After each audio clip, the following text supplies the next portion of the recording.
कांग्रेस नेता और पूर्व गृह मंत्री सुशील शिंदे ने बड़ा बयान दिया। उन्होंने कहा कि जब वो देश के गृह मंत्री थे तब उन्हें श्रीनगर के लाल चौक जाने में डर लगता था। उन्होंने साथ ही कहा कि वो कड़ी सुरक्षा में कश्मीर जाते थे, लेकिन इमेज ऐसी बनी थी कि एक ऐसे गृह मंत्री है जो बिना डर के वहां घूमते हैं, लेकिन हकीकत में वो बहुत डरे हुए थे। शिंदे ने ये बात अपनी किताब में विमोचन के मौके पर की, जिनमें कांग्रेस अध्यक्ष मल्लिकार्जुन खड़गे भी मौजूद थे। विजय भाई, जब मैं होम मिनिस्टर था उसके पहले मैं उनके पास जाता था और एडवाइस भी मांगता था, तो उन्होंने मुझे एक ऐसा असली एडवाइस किया कि सुशील बोले, तू इधर उधर मत भटक, तू लाल चौक में जाके वहां भाषण कर, कुछ लोगों से मिल और डल लेक में घूमते चलो ऐसा। और वो एडवाइस से मुझे बहुत कुछ पब्लिसिटी मिली और लोगों में एक ऐसा होम मिनिस्टर है कि जो बिना डर के वो जाता है, लेकिन मेरी फटती थी वो किसको बताऊंगा।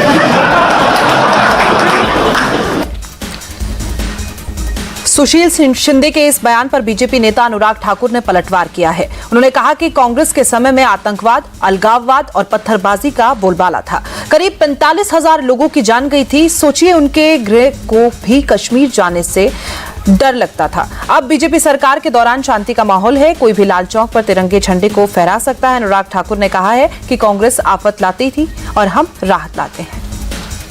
इस बयान से पता चलता है कि कांग्रेस की सरकार के समय जम्मू कश्मीर के हालात कैसे थे। आतंकवाद, अलगाववाद और पथराबाजियों की बोलबाला था। 45,000 लोगों की जानें जा चुकी थी और लाल चौक जैसे क्षेत्र में भी अगर देश के उस समय के गृह मंत्री सुशील कुमार शिंदे जाने से कतराते थे, डरते थे, घबराते थे, तो समझ लीजिए क्या हाल होगा। आज आइए, लाल चौक पर देश का कोई भी व्यक्ति जा सकता है, तिरंगा झंडा फहराता है, हर तरफ सुख और शांति है और विकास वहां पे हुआ है। यही फर्क है, कांग्रेस आफत लाती थी, हम राहत लाते हैं। अमेरिका दौरे पर गए राहुल गांधी बीजेपी और आरएसएस पर जमकर हमला बोल रहे हैं। राहुल कई कार्यक्रम में मोदी सरकार की कमियों को गिनाते दिखे। राहुल ने यह भी कहा कि आरएसएस एजेंडे के तहत काम करता है। इस बीच राहुल ने सिखों को लेकर एक टिप्पणी की, जिस पर बीजेपी ने कड़ा ऐतराज जताया है। इसके साथ ही राहुल ने ओबीसी और दलित का मुद्दा भी उठाया। राहुल ने कहा कि देश में ओबीसी, दलित, आदिवासियों को उनकी आबादी के हिसाब से प्रतिनिधित्व नहीं मिला। देश में टॉप 200 बिजनेस में 90% जनसंख्या की कोई भागीदारी ही नहीं है। 90% of India, OBCs, Dalits, Adivasis, they don't play the game. They're not even in the game. Out of the top 200 businesses in India, right, there's almost no ownership of 90% of the population. I can tell you that in the highest courts of the country, there's almost no participation of 90% of India. I can tell you that in the media, national media, anchors, journalists, there is zero participation of lower caste, OBCs, Dalits, Adivasis, right? So, and the people know this. It's not that this is not known. The large mass of people understand this, and they look at India and they say, okay, where is our participation? कृषि मंत्री शिवराज सिंह चौहान ने America में राहुल गांधी के बयानों की कड़ी निंदा की है। शिवराज सिंह ने कहा है कि राहुल गांधी को अभी तक ये समझ नहीं आया है कि वो नेता विपक्ष हैं। फिर भी राहुल गांधी देश से बाहर जाकर भारत की छवि खराब करने की कोशिश करते रहते हैं। शिवराज सिंह चौहान ने कहा कि राहुल गांधी का बयान देशद्रोह जैसा है। देश के बाहर कभी भी नेता प्रतिपक्ष ने देश की छवि खराब करने की कोशिश नहीं की, लेकिन ये ऐसे नेता हैं जो कुंठाग्रस्त हैं। लगातार तीसरी बार पराजय के कारण उनके मन में अंध बीजेपी संघ और मोदी विरोध बैठ गया है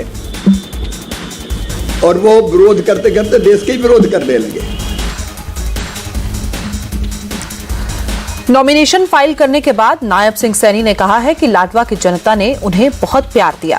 ये संकेत है कि बीजेपी भारी बहुमत से फिर सत्ता में लौट रही है। सैनी ने जानकारी दी है कि 14 सितंबर को प्रधानमंत्री नरेंद्र मोदी लाडवा आएंगे और लाडवा की रैली से प्रधानमंत्री हरियाणा में चुनावी बिगुल फूकेंगे। लाडवा की जनता का आज भरपूर आशीर्वाद मिला है और ये ऐतिहासिक नॉमिनेशन का कार्यक्रम था कि पूरा का पूरा लाडवा आज सड़कों के ऊपर था। एक बात तय की है कि हरियाणा की डबल इंजन की सरकार ये 8 अक्टूबर के बाद बहुत बड़े मार्जिन के साथ तीसरी बार बन रही है। ये तय हरियाणा के लोगों ने कर दिया है। 14 तारीख को आदरणीय प्रधानमंत्री जी हमें आशीर्वाद देने के लिए आ रहे हैं। उनके नेतृत्व में हरियाणा और फले फूले ऐसा आशीर्वाद आदरणीय प्रधानमंत्री जी का मिलेगा और हम भव्य स्वागत उनका यहाँ पर करेंगे। तो वहीं मनोहर लाल खट्टर ने दावा किया है कि हरियाणा में तीसरी बार बीजेपी की सरकार बनने जा रही है। खट्टर ने कहा कि कांग्रेस हार मान चुकी है। इसका सबूत ये है कि वो आम आदमी पार्टी और दूसरी पार्टियों के साथ अलायंस करने की कोशिश में लगी हुई है। कि निश्चित रूप से हरियाणा में तीसरी बार भारतीय जनता पार्टी की सरकार हमारे मुख्यमंत्री श्री नायब सिंह सैनी जी के नेतृत्व में ये बनने वाली है। और इसका विशेष तौर पर मैं इसलिए कहूँगा कि कांग्रेस हार की तरफ बढ़ रही है, क्योंकि जिस प्रकार के उनके यहाँ स्वर निकल रहे हैं कि इसके गठबंधन करो, उससे गठबंधन करो, और जिनसे वो गठबंधन का हाथ आगे बढ़ाते हैं वो उनको नकार करके पीछे कर देते हैं और उनका गठबंधन हो भी नहीं पा रहा है। तो एक हार की तरफ बढ़ने के संकेत उनके मिल रहे हैं। वहीं पूर्व मुख्यमंत्री भूपेंद्र सिंह हुड्डा ने कहा है कि बीजेपी के 10 साल के राज में हरियाणा विकास की पटरी से उतर गया। इस बार लोग बदलाव के लिए वोट करेंगे और बीजेपी को सत्ता से बाहर करेंगे। लेकिन 2014 में जब हमने सरकार छोड़ी और बीजेपी की सरकार आई, उस समय हरियाणा प्रति व्यक्ति आय में, प्रति व्यक्ति निवेश में, नौकरी देने में, कानून व्यवस्था में, खेल और खिलाड़ियों में पूरे देश में नंबर 1 था। आज किस चीज में नंबर 1 है? चौधरी उदयभान जी ने बताया। आज बेरोजगारी में नंबर 1 है। मेरे आंकड़े नहीं है, प्लानिंग कमीशन के आंकड़े हैं। आज महंगाई में अपराध बहुत तेजी से बढ़ रहा है और खेल और खिलाड़ियों की तो आप देख रहे हो। हमारी बेटियों को किस तरह अपमानित किया गया जंतर मंतर पे।